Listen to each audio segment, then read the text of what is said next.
The book of the prophet Isaiah. Isaiah lived in Jerusalem in the latter half of Israel's kingdom period, and he spoke on God's behalf to the leaders of Jerusalem and Judah. He spoke, first of all, a message of God's judgment. He warned Israel's corrupt leaders that their rebellion against their covenant with God would come at a cost, that God was going to use the great empires of Assyria and after them Babylon to judge Jerusalem if they persisted in idolatry and oppression of the poor. But that announcement was combined with a message of hope. Isaiah believed deeply that God would one day fulfill all of his covenant promises, that he would send a king from David's line to establish God's kingdom, remember 2 Samuel 7, that he would lead Israel in obedience to all of the laws of the covenant made at Mount Sinai, remember Exodus chapter 19. And all of this was so that God's blessing and salvation would flow outward to all of the nations, like God promised to Abraham in Genesis chapter 12. And it's this hope that compelled Isaiah to speak out against the corruption and idolatry of Israel in his day.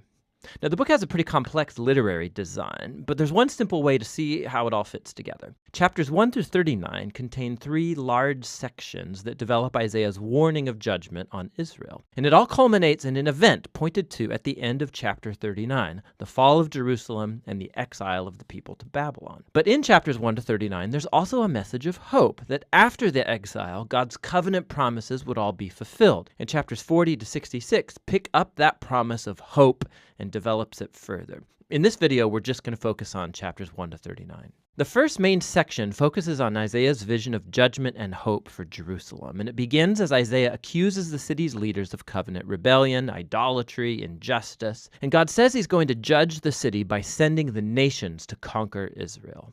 Isaiah says that this will be like a purifying fire that burns away all that's worthless in Israel in order to create a new Jerusalem that's populated by a remnant that has repented and turned back to God.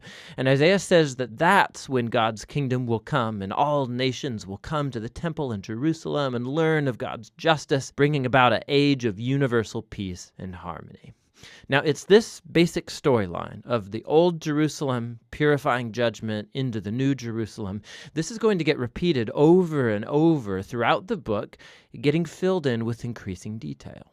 So, at the center of this section is Isaiah's grand vision of God sitting on his throne in the temple. And he's surrounded by these heavenly creatures that are shouting that God is holy, holy, holy. And Isaiah suddenly realizes just how corrupt he and his people Israel are. And he's certain that he's going to be destroyed by God's holiness, but he's not. God's holiness, in the form of this burning coal, comes and burns him, but not to destroy.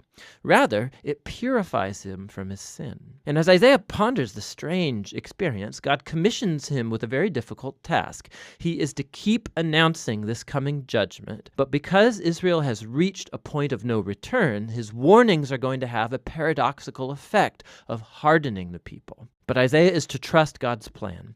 Israel is going to be chopped down like a tree and left like a stump in a field. And that stump will itself be scorched and burned. But after all of that burning, God says that this smoldering stump is a holy seed that will survive into the future. It's a small sign of hope, but who or what is that holy seed? The rest of this section offers an answer. Isaiah confronts Ahaz, a descendant of David and a king of Jerusalem, and he announces his downfall.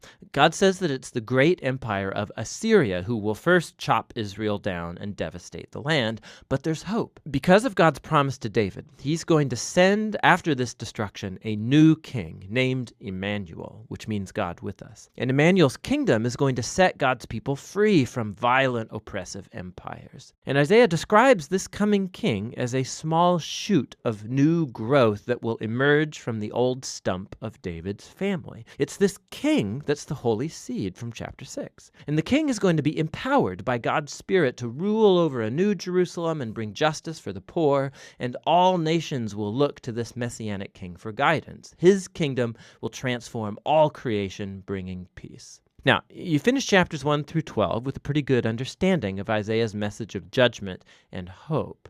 But when will this all happen?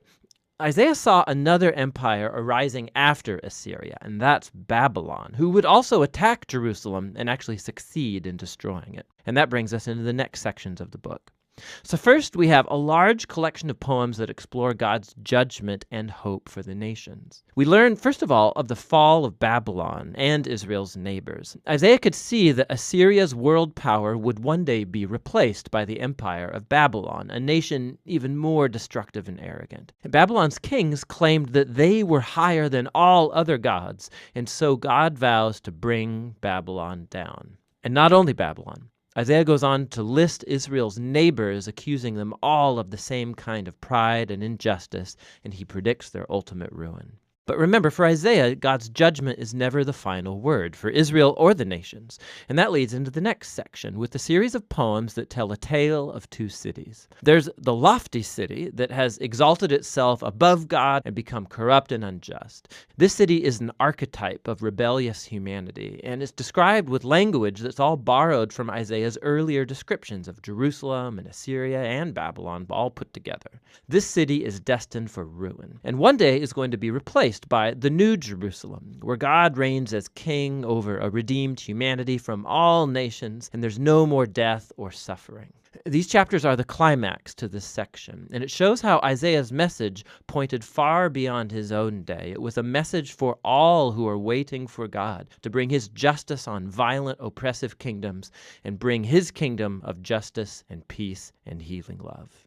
The following section returns the focus to the rise and fall of Jerusalem. And first we find a whole bunch of poems where Isaiah accuses Jerusalem's leaders for turning to Egypt for military protection against Assyria. He knows this will backfire, and Isaiah says that only trust in their God and repentance can save Israel now, which gets illustrated by the following story about the rise of Hezekiah, king of Jerusalem. Just as Isaiah predicted, the Assyrian armies come and try to attack the city, and so Hezekiah humbles himself before God, and he prays for divine deliverance, and the city is miraculously saved overnight. But Hezekiah's rise is immediately followed by his fall.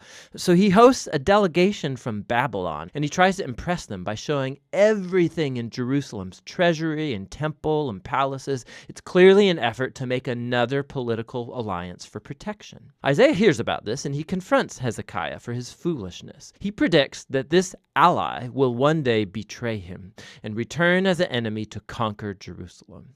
And we know from 2 Kings chapters 24 and 25 that Isaiah was right.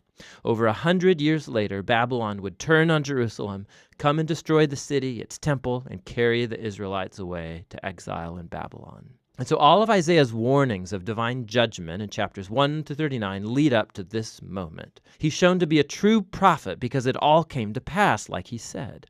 But remember, the purpose of God's judgment was to purify Jerusalem and bring the holy seed and messianic kingdom over all nations. And it's that hope that gets explored in the next part of the book. But for now, that's what Isaiah chapters 1 to 39 are all about.